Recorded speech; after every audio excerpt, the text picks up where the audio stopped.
Welcome to Mattys Mental Health Podcast, aiming to spread awareness on mental health by sharing the real-life stories. Jadie Swales-Barnes is with us today. How are you doing, Jadie? I'm very well, thank you, Matty. How are you? I'm doing well. This morning. What's going on over there? You're in the UK. You're from Preston, in England, right? Yes, Preston. Big ups, Preston. Yes. And you reached out for the podcast. Thank you very much, by the way. I appreciate you reached out to come on. No worries. Story. Yeah. I mean, there's been a lot going on with mental health with the pandemic and everything recently. And, I've been suffering with my mental health since I was a child, quite a young child. And my story is a good story. It's quite intense. There's a lot of stuff's gone on with me. And, I'm in a position now where I'm doing quite well. So I'd really like to be able to share that and hopefully give the people watching or listening, maybe some hope that, you can have mental illnesses and you can thrive and you can be okay. It's just, it's a journey, isn't it? Right. Yeah. Okay. So yeah. Before we get into it, currently you are a morning DJ and you're also a DJ. I know music is huge for you. Music's massive for me, yeah. Yeah. Where did the mental health journey start for you? Mental health started for me, I mean, for as long as I can remember. As a young child, I went through trauma when I was young, and I think I was maybe as young as around 6 or 7 when I was feeling anxiety, but I didn't know what that was at the time. It was a feeling I had. It was crippling anxiety, but for me, it was a constant sense of uneasiness, distress, and dread. And I mean, a certain level of anxiety, can help us stay alert and aware. But when you suffer with intense anxiety, it feels completely debilitating, and you can't function. Right. And you remember that as early as 7 or 8 years old? Yeah.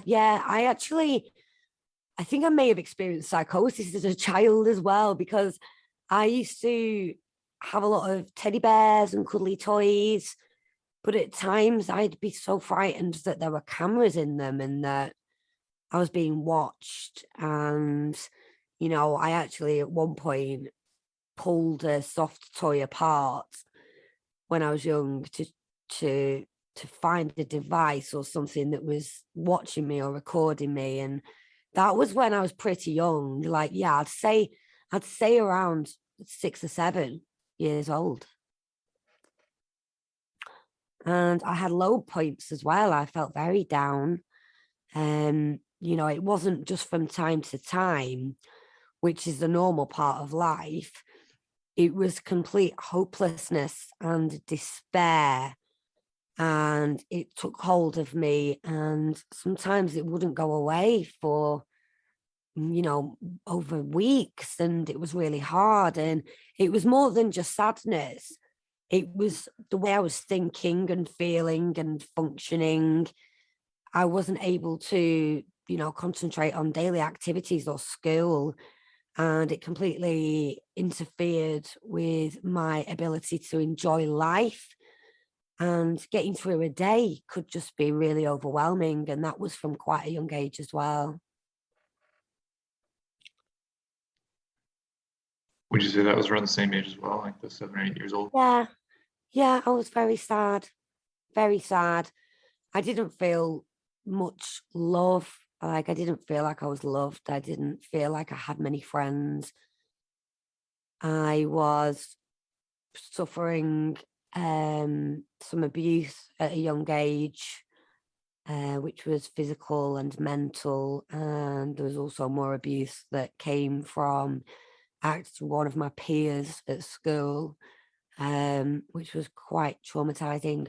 And yeah, so I had this trauma, which led to this anxiety, which also led to the depression, I think, more than likely. And then as a teenager, I mean, I was actually self-harming from around 9 years old, and as I got to a teenager and it was being recognized by school and, teachers seeing that I wasn't okay.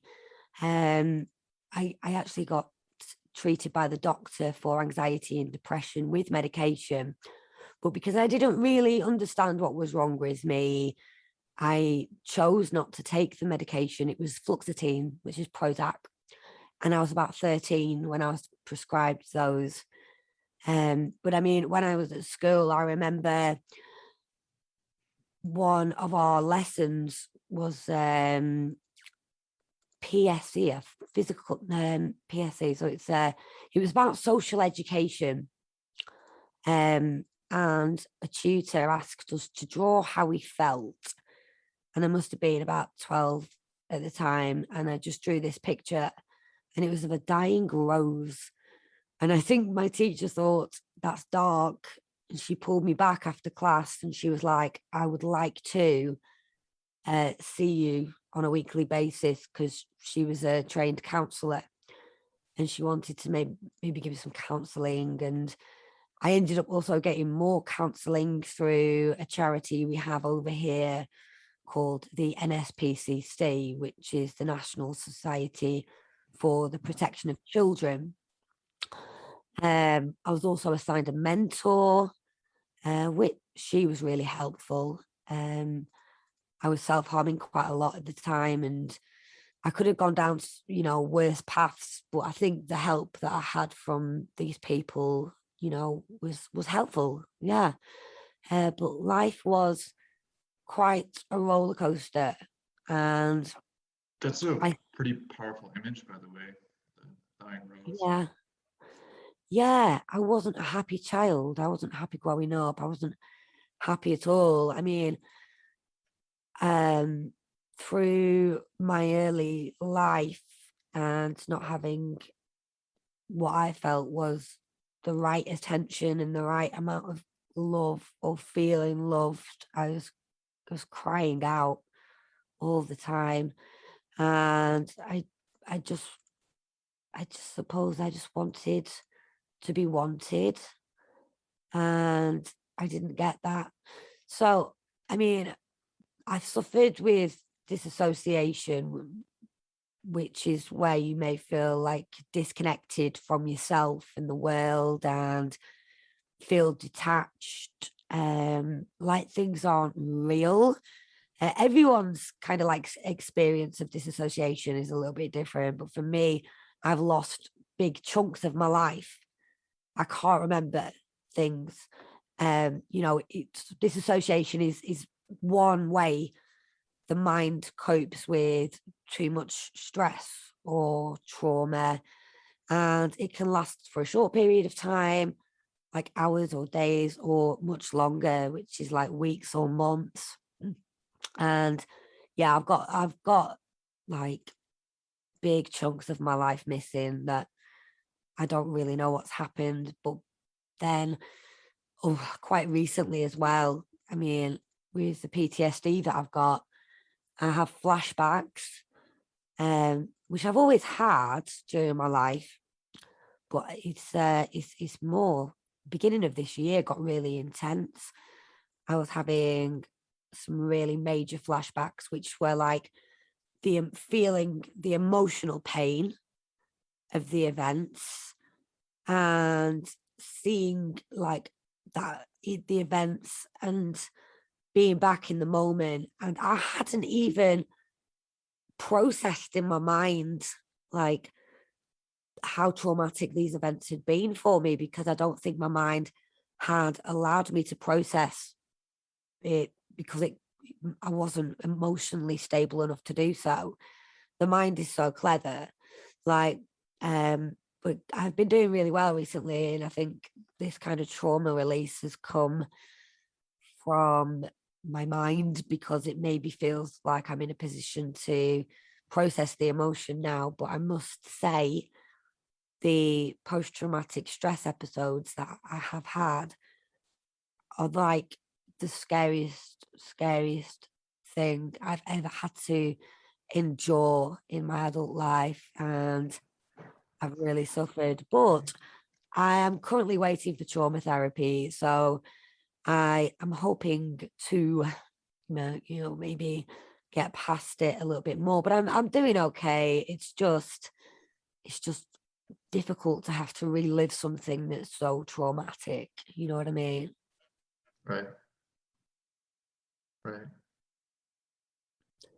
Okay. But yeah, like I said, music has been a big therapy for me since I was young, and it saved me in those dark times, which has been very important. A fundamental thing in my life has been music, and yeah, it's been my therapy. Okay. I'm going to back you up a little bit, Jadie, just to that time when you did start seeing counselors in school and the mentor. I guess just for anyone listening that maybe they're younger or maybe they're going to like therapy for the first time, what were your thoughts at that time? I know maybe it was a long time ago, but was it helpful at that time? Or what? Yes, it was support, and even though I might, like with those sessions as a teenager, might not have been very forthcoming, I think actually looking back on hindsight to having these counselors and mentors there, it was really helpful. I was only young though. I was in my early teens. I I just was struggling, and I was going through a lot of depression. I would stay in bed for weeks. I wouldn't go to school. My mum would go to work. I'd put my school uniform on, and then she'd get back from work. And as far as she was concerned, I'd been at school. And that kind of thing happened a lot. And I'd just be literally just in bed all day, like just completely paralyzed sometimes because of the intense depression and anxiety. And I actually probably could have done really, really well at school because I was quite bright. I was quite clever, but just due to my mental health, I didn't go to school hardly, really. And social services even got involved at one point because it was getting to a time over here in the UK when parents were going to start getting fined if their kids didn't go to school. But yeah, that it wasn't quite at that point, but the social services were getting involved, and they were seeing me, and I mean, I just didn't have any drive. I was just so unhappy all the time. But I mean, because I was drinking and stuff from an early age. My coping mechanism was drinking alcohol when I was very young. And we go to the park and we drink lots of alcohol. And I'd be really bubbly and really like weird. And everyone just thought I was loads of fun, and I'd have periods of time where I was just crazy elated. And but that led to kind of risky behavior, doing things that could have landed me either hurt or in a lot of trouble. So but that didn't really get picked up on it.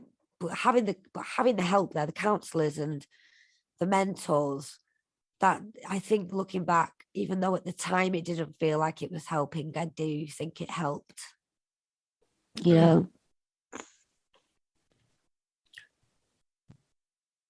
So where does it go from there? Having these struggles in early teens? Yeah, so I mean, like I said, music was my therapy. It saved So were me. you playing music, listening to music? Yeah, I mean, I was brought up around electronic music when I was young. And then as I kind of got just turning kind of teenage years, I was into a lot of post-punk kind of metal stuff and um emo, they call it. But there was lyrics in those songs, and it was just so soothing for me that I, as well with the things like, you have your kind of your metal and your alternative music, and everyone's like, oh, it's so depressing. And it's like, actually, the lyrics in that song I could relate to, which made me feel less alone, Yeah. which then helped me through my struggle. But my granddad actually put me into guitar lessons. Well, my granddad gave me a guitar. I got put into guitar lessons when I was about 7 or 8. And that was cool because I was learning how to play an instrument. And then I was doing songwriting. I started playing the bass guitar. I was in a few bands and stuff like that. So by the time I was 15, I got into DJing. So I'd been at a party and there were turntables there. And, because I understood the theory of music and everything, I was like, oh, I want to go at that. So I had a go and I could do it and I was good at it. So I was like, right. And then, I mean, my granddad, again, he's totally believed in me in terms of like my music career. So he bought me some turntables for my 16th birthday. And I was on those decks for like Mhm. 8 or 9 hours at a time, maybe even Oh, wow. longer. It's just so mindful. You can Mm. just get into it and you can forget about the world. You know Mhm. what I mean? So I would, Yeah. I'm definitely an advocate for the theory that music is therapy. Mhm. Right. So were you like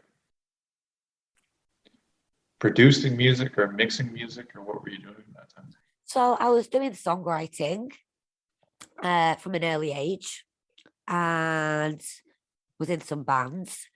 And then got into DJing. I was mixing music. And then, I mean, when I left school, I had very little GCSEs. But when I was about 17, I That's decided I like want, credits. yeah. So, yeah. Um, so I decided I want to go to college and study music. And I I got enrolled. I was put in the entry level. So because I had very little credit, as you might call it, I had to go in at like the low level. And then a couple of weeks into being in that low level, they actually said to me, we think that you are a higher, you should be higher than this. We don't believe that you should be in this level. So what they did was they said, if you can produce and present a presentation to a group of the students on the Beatles, then we can move you up a year and put you into your introductory diploma. So I did that, and they did move me up, which was great. And yeah, so I was studying performing arts. I was doing DJ skills, music production. Uh, there was a lot of different like modules packed into it. But yeah, it was really great. And when I hit 18, I started DJing in nightclubs in the local area. So I did my year at college and did okay with that. They were a bit concerned at one point because I wasn't doing my work. And they were like, we expect you to get merits for this. And I was like, leave it with me. Did it. And then ended up getting distinctions. So I was like, yeah. So I went into the next year and then they actually moved me up again. into the year above that. But there was an incident with someone, and I was the best way to put this. I was abused by someone in my class, so I stopped going to college. I fell into depression. My mental health got really bad again, and I decided I wanted to move to London to go to another college. I just wanted to run away, really. But and I did do that, and I went to Point Blank Music College. It was okay. Anyway, it was a bit of a weird time. I did end up moving back to Preston, but my mental health was really bad. So I had psychosis, hearing voices, seeing things that weren't there. I would think TVs or radios were giving me messages, or that I was seeing signs. I was paranoid, and it was scary. And at one point, I think it was around 2009, I think it was after New Year, I was convinced I was going to die by February because I heard voices telling me I was going to die. I was watching an episode of South Park on one day, and they're trying to do something with a Nintendo Wii, and it says this is when it comes out. That was the date, like however many days. And the voices in my head were telling me that's how many days it's going to be until you're going to die. And then I would be in bed, and I would be seeing vivid images of things from my life, like walking to school or be, just really like mundane stuff that you don't really think of. It wasn't an event or anything exciting. But again, I had these voices saying, this is your life flashing before your eyes, because that's what happens when you die, because you're going to die. And I was terrified. I had to reach out to the doctor and the mental health professionals, and they did refer me to a psychiatrist. Was this the first time you had psychosis? I know you said when you were younger. Yeah, when I was younger. No, when I had that mad time in London that I don't really want to go too much into because it was a bit traumatic. I was living with a woman, and I was convinced she was trying to kill me. Now, to this day, I don't know whether she was or not. I once thought she was going to stab me. And she was like, I called the police. I actually called the police because I was convinced she was going to kill me. But she was disturbed, though. She was not right. And I was convinced she was evil. But to this day, I do think about this sometimes. And there's a lot of instances where I've had this psychosis.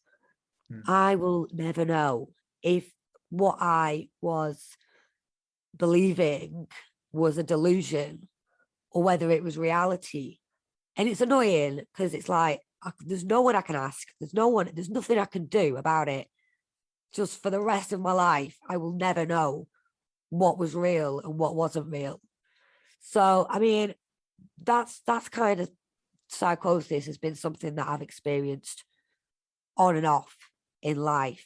But I mean, it got so bad to the point, I thought I was actually going to die. So when I was referred, scary. It was so scary. I remember one day I was in my kitchen trying to make a cup of tea or coffee. I can't remember, but my partner at the time, I hadn't told him about, the voices and stuff because I was, a bit embarrassed, I suppose. But I just broke down. I was like, I'm going to die. I'm going to die. I was actually convinced, like completely convinced by the end of February 2010, I think it was. So I think it was 2009 into 2010. It might have been the year before. Very sketchy, but yeah, absolutely convinced that that was me and that I wasn't going to survive the next couple of months. So when I went to the doctor, he diagnosed me with a personality disorder. And also then, because I had episodes of extreme relatedness for periods of time, I was monitored for bipolar disorder. I got diagnosed with bipolar disorder with psychotic symptoms. And also now, like down the line, I do have a diagnosis of PTSD. And I mean, PTSD, I think it isn't spoke about enough, because when something traumatic happens in your life, it ruins it. It rocks you to the core.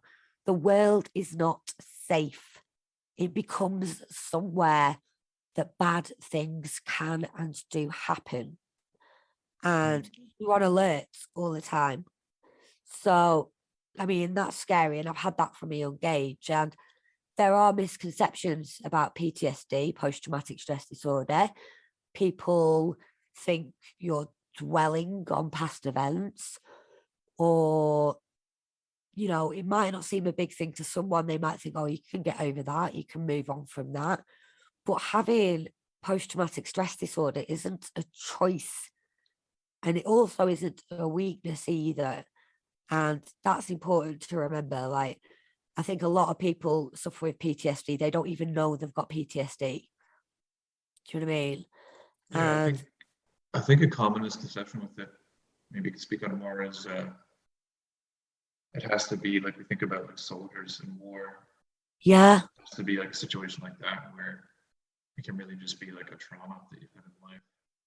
well, they used to call it shell shock, didn't they? Because of the soldiers, because of like veterans in the war. I think that's how it actually came about, the diagnosis of PTSD. And I mean, the most common symptoms of PTSD is like the flashbacks. You know, you can get intrusive thoughts or images. There's nightmares, then the intense distress. And it can be physical, like the emotional trauma is there. So you're feeling at the time when you're having a flashback, something, you are feeling that trauma from when you were in the event, if that makes sense. And it can be very, very debilitating. Yeah. I mean, trauma can happen to anyone, and it can be different levels, and it can be, you know, from physical abuse, sexual abuse, mental abuse, so many different things. And what people don't understand is that it can cause a long-lasting harm to a person. Everyone has different reactions to trauma. People can get over things, some people can't. But, you know, PTSD is very real, and it can be very painful to experience, and it can ruin your life. But as what I'm going to kind of get to at some point is about reaching out, and people with mental health having to reach out, because that's really important, because there is help out there. Just before you do, something came to my mind there around trauma. I think a trauma that sometimes gets,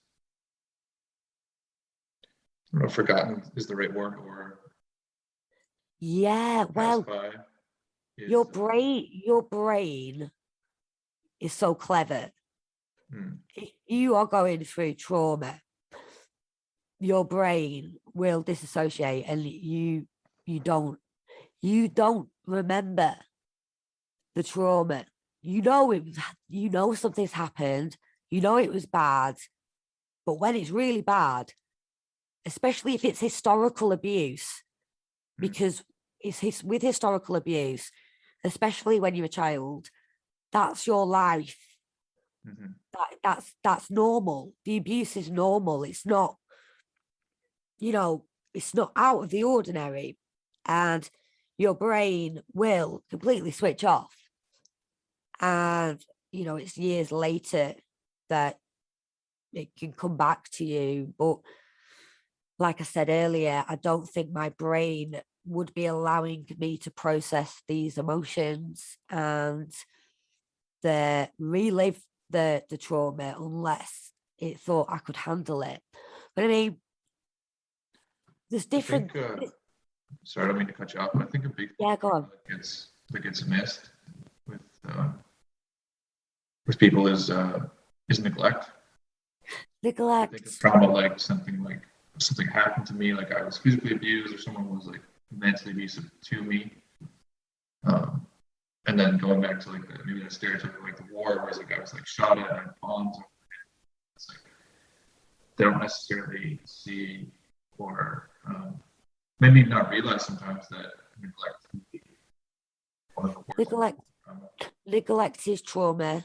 It is trauma because, I mean, not only that, if you're neglected as a child and you are having to do adult things for yourself, like get yourself dressed, get yourself to school, feed yourself. Sometimes I would be locked out of my house because my mum had gone to the pub, and she wouldn't come back for hours. So I'd get home from school and I was younger. I couldn't even get in the house. So I'd have to sit in the back garden in the cold and dark whilst she was in the pub with her boyfriend and didn't care that I was just like being abandoned. And it's like things like that stays with you. And that's something, abandonment and neglect, that has contributed to my mental health. So, I mean, I've had trauma. My mum actually had a stalker at one point that was watching us through our back window from our front room. She got grabbed through the window. Like my mum's friends would come round and their tires were getting slashed. My mum's windscreen wipers would get stolen. Things were going missing from the house. There was on the front door of the house, someone had been chipping away at the lock on the wooden door, and you could see it. So there was a lot of things going on when I was a kid that were traumatic. And, it's no wonder that my mental health has been as bad as it's been. But again, it's normalizing. When you are living that life as a child, you don't know any different. That's your life. Right. It's only when you get older and, you might share with someone or reach out to someone that's what you went through. And then they'll be like, oh my God, that's really bad. And it's like, only then you start to process how terrible these things were that were happening to you. Do you know what I mean? But when you're going through it at the time, because you're in survival mode, you're just surviving. So your brain is doing what it can to make sure, you can cope. And like I've mentioned, disassociation, that kind of thing, it's all part of, your brain protecting you, Yeah, and like you said, you don't know what you don't know. You're just a kid, you don't know anything, so this is like you're just your normal. You don't know any different. So, I mean, I eventually got put on antipsychotics when I was about 19, and I was having manic episodes. I was doing my DJ work, but I was having a very intense manic episode that basically made me a liability. So, I mean, it was disruptive behavior. I was unpredictable. I started losing work. And the thing was as well, I was suffering more trauma as a teenager because of the risky behavior and stupid situations I was getting myself into because I was ill, and I was getting in trouble with the police. And then I ended up moving away again. I moved down to Surrey, which is south of London, which was where my dad lived. Him and his wife had told me to move down there. So, I mean, I'd been losing work, DJ work. Promoters didn't want me because I was such a liability, but I hadn't disclosed my mental health. And I think if I had have done, people would have had more of an understanding. Like when I moved down to London, I got hired at a financial company, a big financial company that do car finance. And I didn't disclose my mental health. They messed me about a lot, to be honest. They didn't give me proper training, and they didn't basically give me support.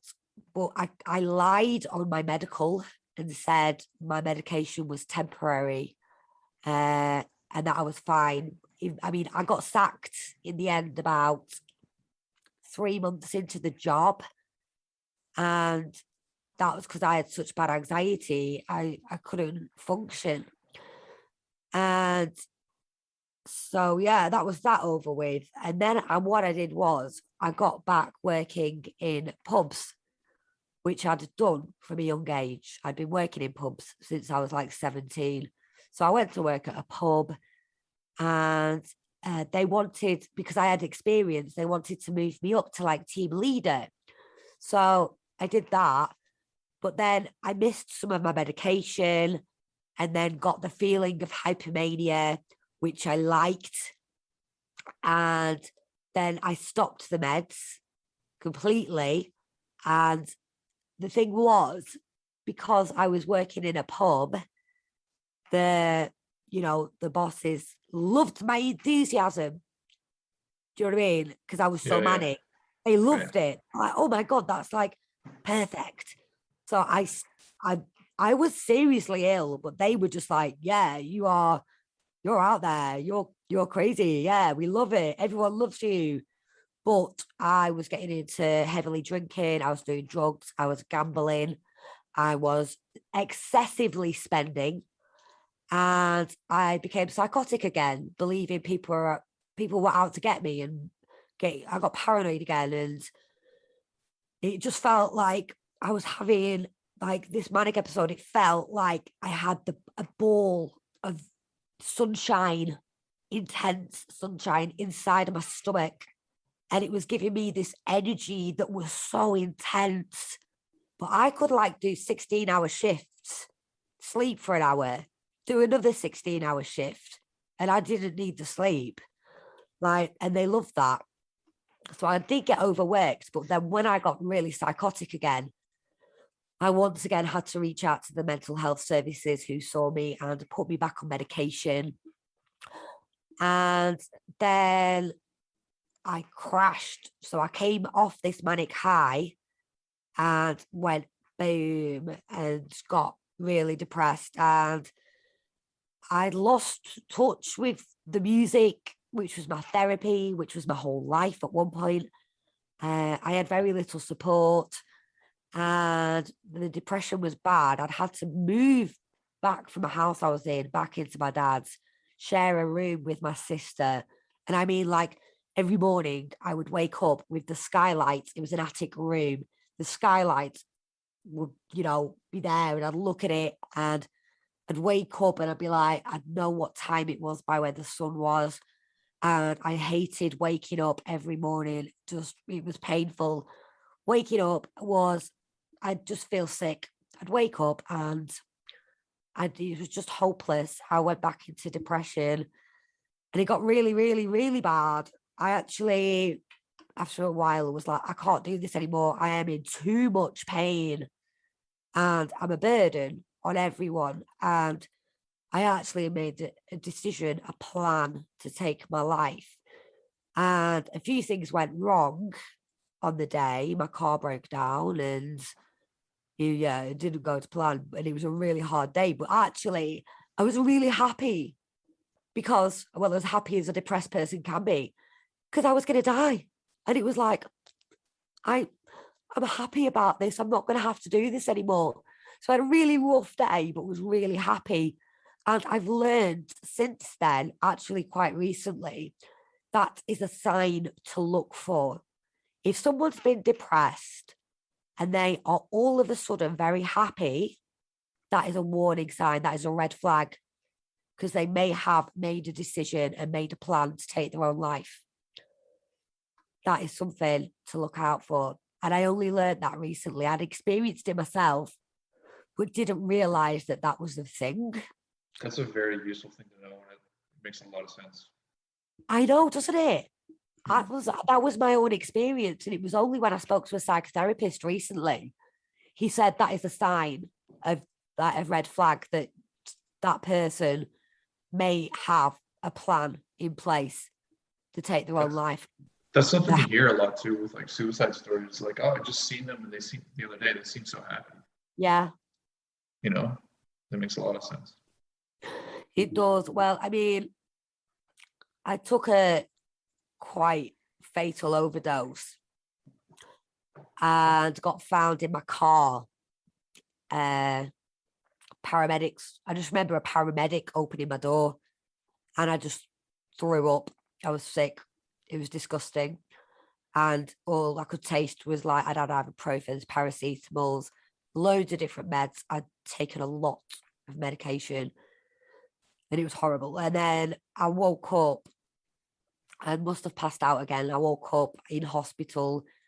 The psychiatrist people wanted to talk to me and they said, we're going to admit you into a psychiatric ward. And they did. Tried me on some other meds. And after 3 weeks, I think it was, they discharged me. And what we have over in the UK here, you may have something similar, is you have a home treatment team, which is also a crisis team that visit you. And I was getting visits every day. They were administering my medication and they would see what my mood was like. And they were coming round and it was what it is as well. Do you remember when Robin Williams died, the actor? Yeah. Hung himself, didn't he? So when that happened, I was actually in a psychiatric ward and I can remember it vividly now, seeing it on the TV. And the voices were telling me, that's how you're going to do it. You're going to hang yourself. So I got discharged. I had the home treatment team round. I was telling them, I have been YouTubing, Googling, finding the best way possible to hang myself. I'm going to hang myself. They were like, no, we don't believe you are. And I did. And it wasn't even like it was an episode where I'd got really upset and just hung myself. I was like obsessed with it for a few weeks and I did it. And my dad and my sister were downstairs. We'd had an okay night. I just had something in me just went, it's time. I was like, right. And it's like, oh, you've got to have balls to do that. Do you know what I mean? Mm-hmm. I was so far gone that I basically did it. I had a belt. I put it through the door. There was a chair. Anyway, I can only remember having an out-of-body experience where it was like I was sat at my feet, watching my body on the floor. My sister was on one side of me. My dad was on the other side of me. And I heard my sister scream, she's bleeding, because the belt had snapped through the door and I'd face planted the floor, basically. And then all I remember is waking up in hospital and I got taken to another psychiatric ward. And I was there for 3 months. My dad had said he didn't want anything to do with me to the doctors. He said he'd had enough of me, and I was no longer welcome in his home. So they had to find me somewhere to live. My dad made me homeless because of my mental illness. So these admissions into psychiatric wards went on for years. Like, I'd come out, I'd go, oh, I'm never going to be sectioned again. And then 2 weeks later, I'd be back in there. I relocated with my partner to a place called Crawley in West Sussex. And he left me because of my mental health. And I was on my own. I had literally no one. There was a guy that would help me with my bits, and I call him my Uncle Tony. He was really supportive and really helpful, but there was only so much he could do. So, everything was pretty dark. I was trapped. I couldn't see any light. There was no future. I was barely functioning. I was so medicated, and everything was really hard. And I kept taking these overdoses, and I kept trying to kill myself. I was cutting myself. I was putting plastic bags over my head, trying to hang myself again. And at one point, I was actually resuscitated from being clinically dead after a fatal overdose.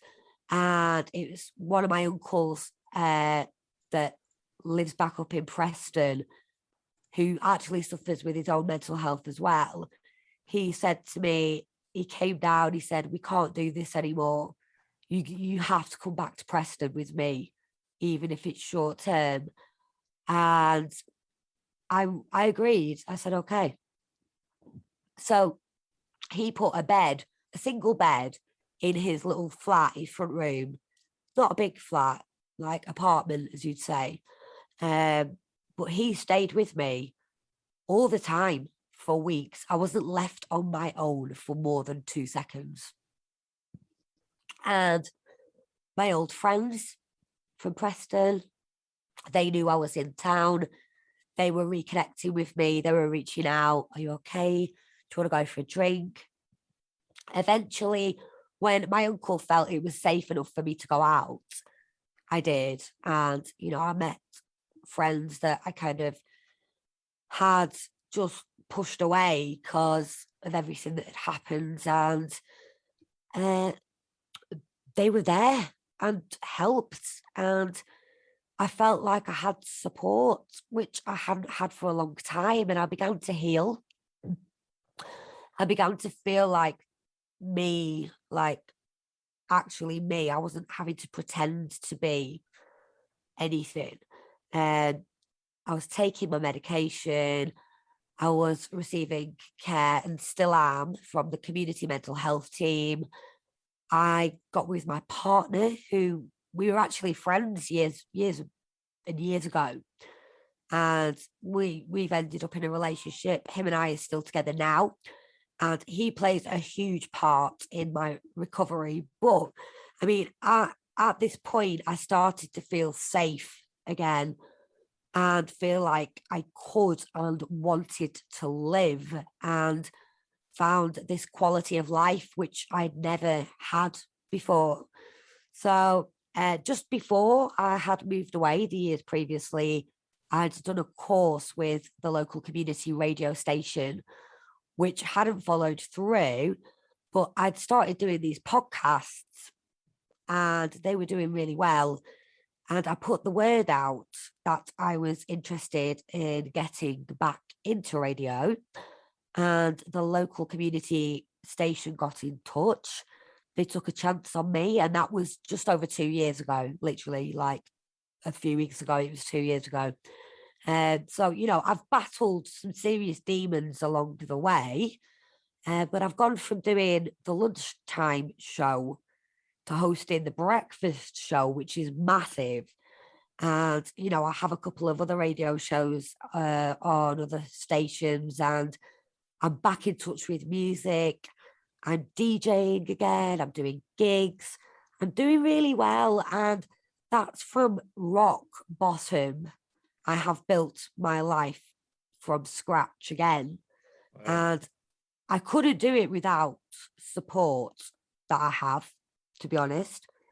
And it does prove that even with like severe chronic mental illnesses, I feel like if you have the passion and you have the support and you want to have a quality of life, you have to reach out, and you can reach out. You can do it.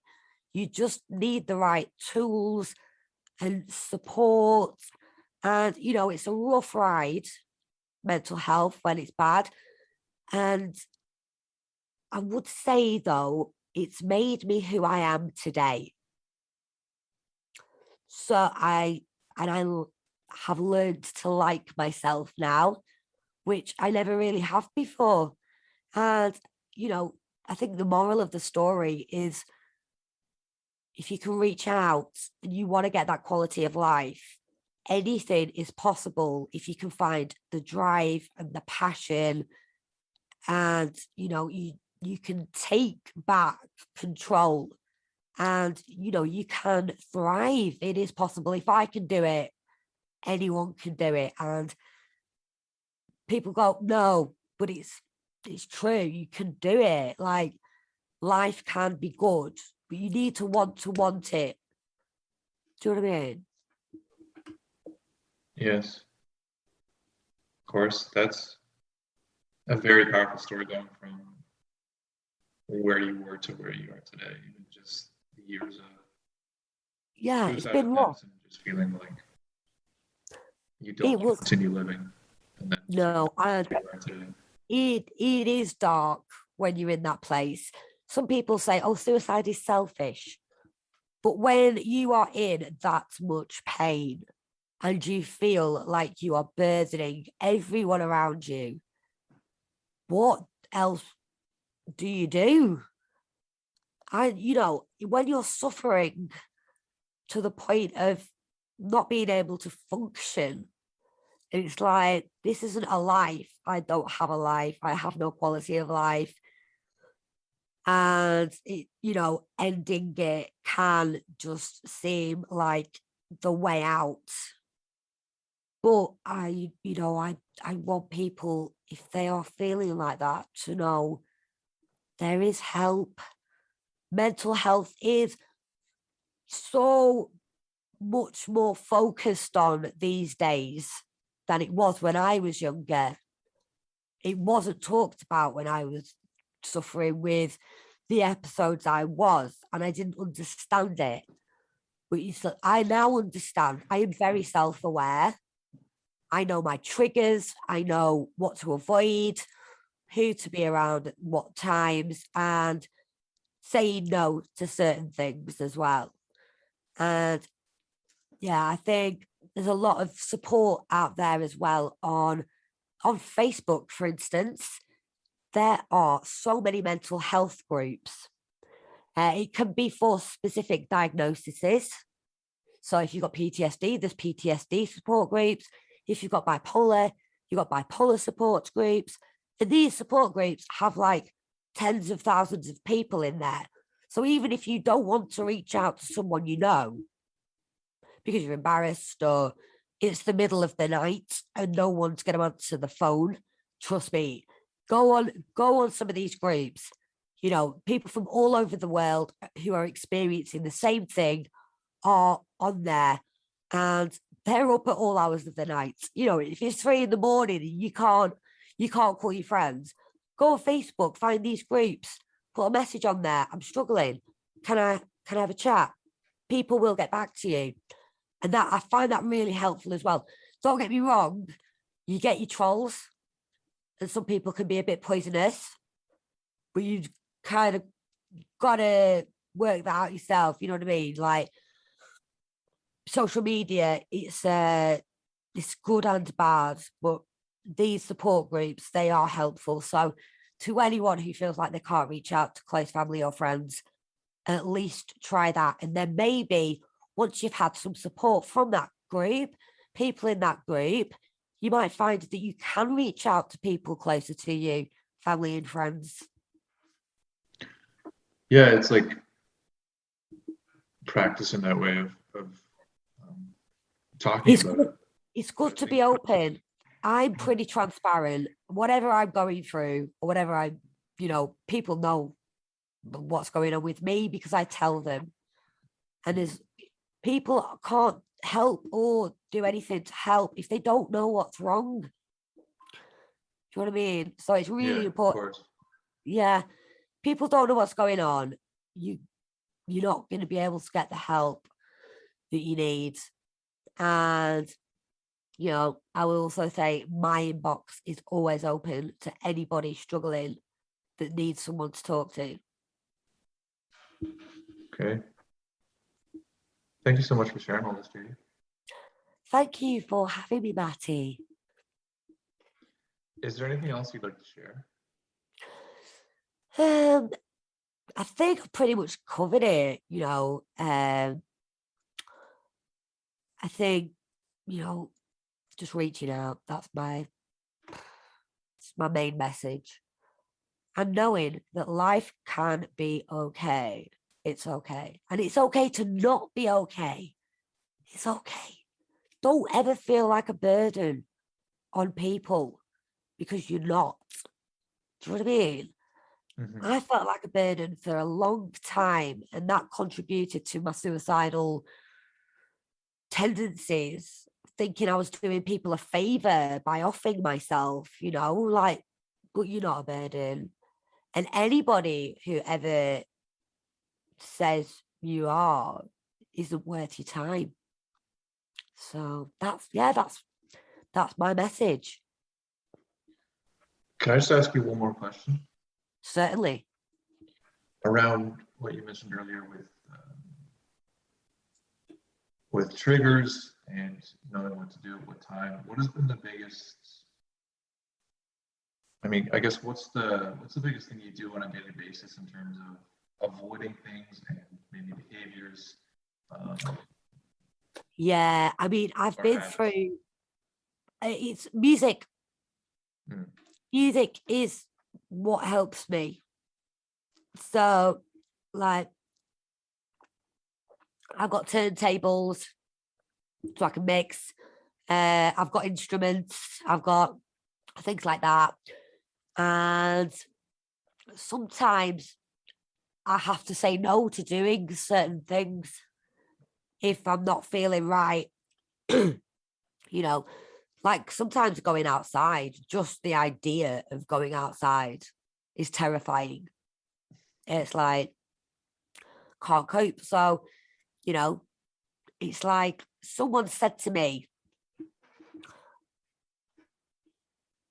don't put yourself in situations where you are going to be triggered, because if someone ever needed you for anything, you need to make sure your lifeboat is floating. You need to keep that lifeboat floating, because how could you ever help anyone else if it wasn't? You need to make sure you are okay.